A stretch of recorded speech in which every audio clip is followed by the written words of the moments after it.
Hey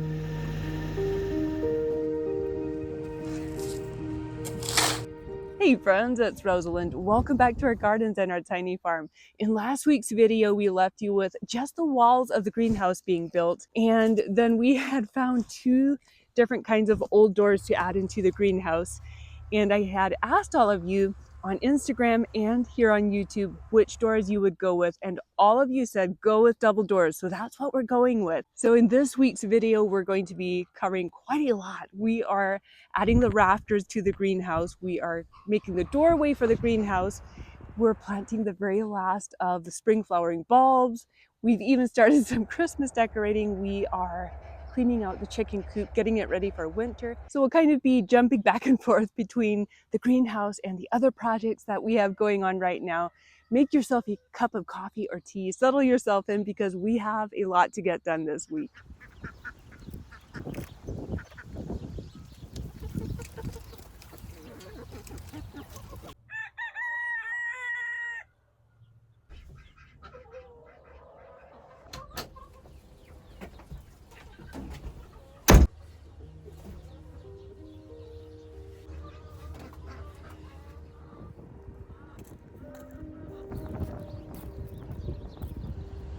We started with the rafters. These pieces will hold the weight of the roof and will let the sunlight pour inside.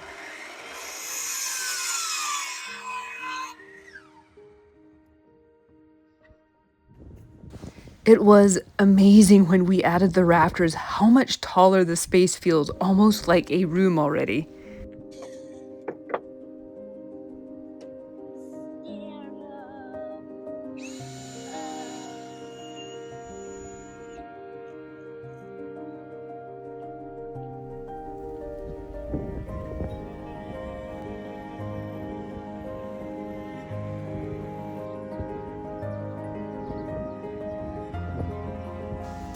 Do you remember this past summer when we picked up this magnolia tree on clearance and then we just placed it into this container until I had told all of you one day we will be planting it beside the greenhouse? Well, today is that day, friends.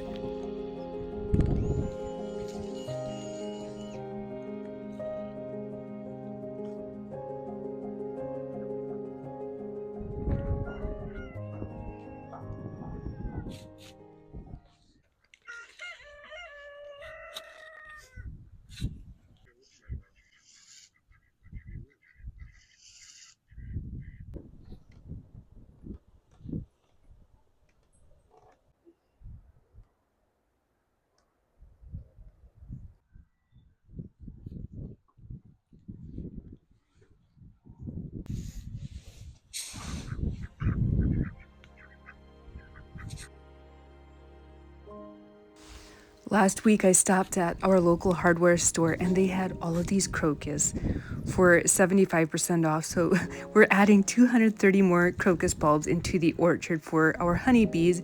Can you imagine what this will look like, blooming in spring with the greenhouse in the background?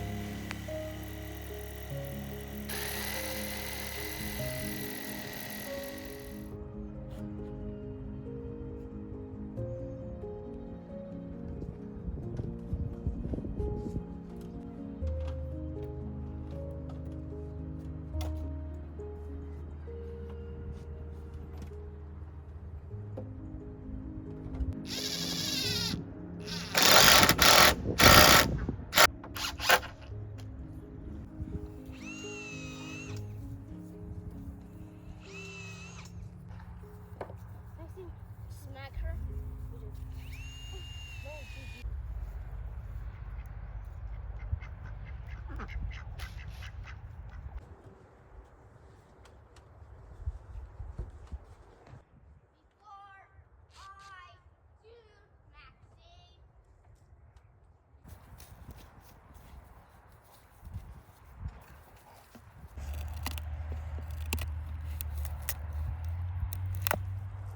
Some of you have been asking how we prep the chicken coop for winter. Before the colder nights arrive, the coop gets a deep clean.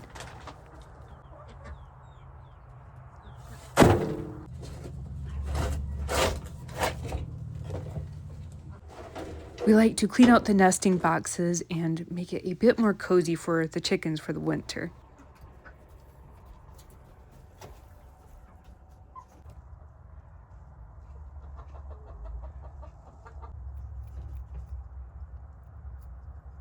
Then we add in fresh bedding in every corner and add in pine shavings to keep everyone warm.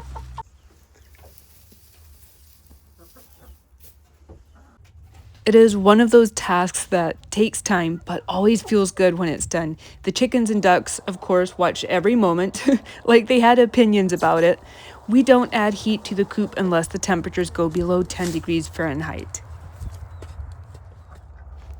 Harley has been adding in support beams around the greenhouse wherever possible to make sure that the greenhouse is very sturdy.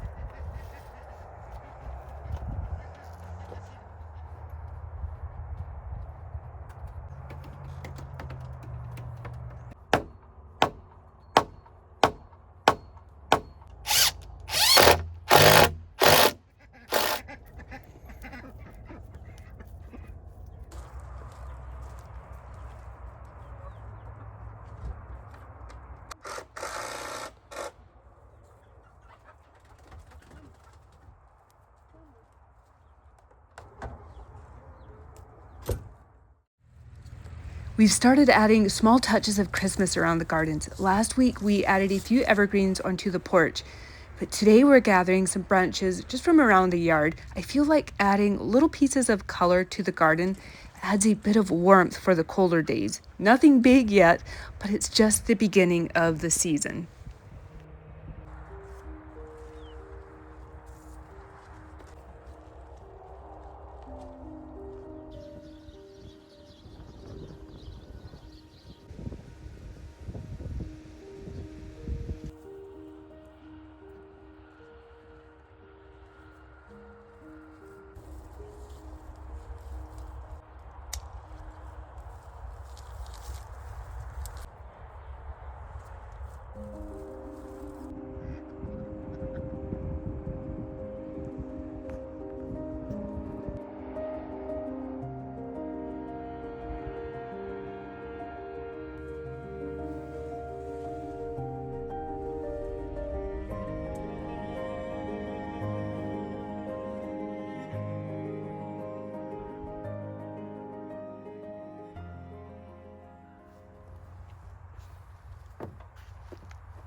Now we're moving to the doorway. This little opening will become the entrance to many wonderful mornings, starting seeds and repotting flowers while sipping a hot cup of coffee sounds like a little bit of heaven.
Well, friends, we are planting the very last of the tulip bulbs, and these are going into planters that will be sitting in front of the greenhouse in spring. Every fall, I like to do at least a few planters completely filled with spring bulbs.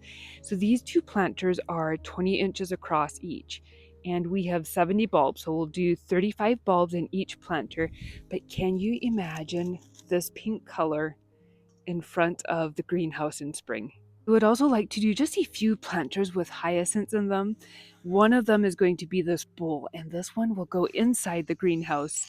We're going to plant the tulips about 6 inches deep into this planter. So tulips generally need for around 14 weeks of chill time, and hyacinths need around 10 weeks of chill time. And I'm going to pack these very tightly so we just have this big bouquet of blooms in spring. Last fall, I planted quite a few planters with different kinds of spring bulbs, and it was so fun to just create a vignette of tulips and daffodils and hyacinths and other kinds of spring flowers. So I would kind of like to do that again this next spring. The last few winters I've kept spring bulbs in planters inside our unheated garage, and it generally stays like just below freezing in the winter months, and it seems to be like perfect to get these bulbs to sprout in spring.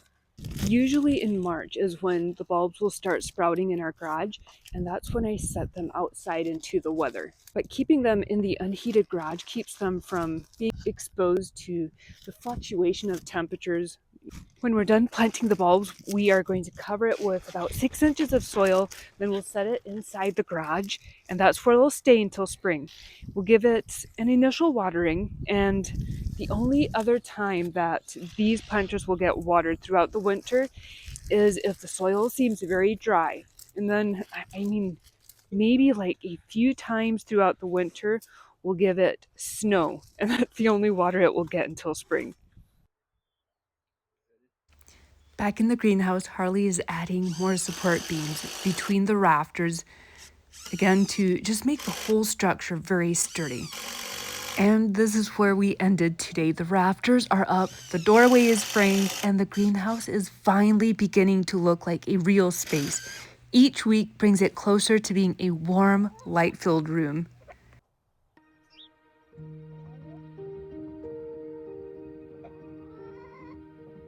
Now I need your help again, friends. We are going to be painting the greenhouse white, but these doors, double doors, I would love to have like in a brown color. Would you go with this more tan color, or would you go with a darker color? Thank you, friends, for spending these colder days with us, building, cleaning, decorating, and planting the very last pieces of spring. If the weather holds out, next week we'll be painting, adding the panels for the walls and the roof, and the greenhouse will really begin to shine.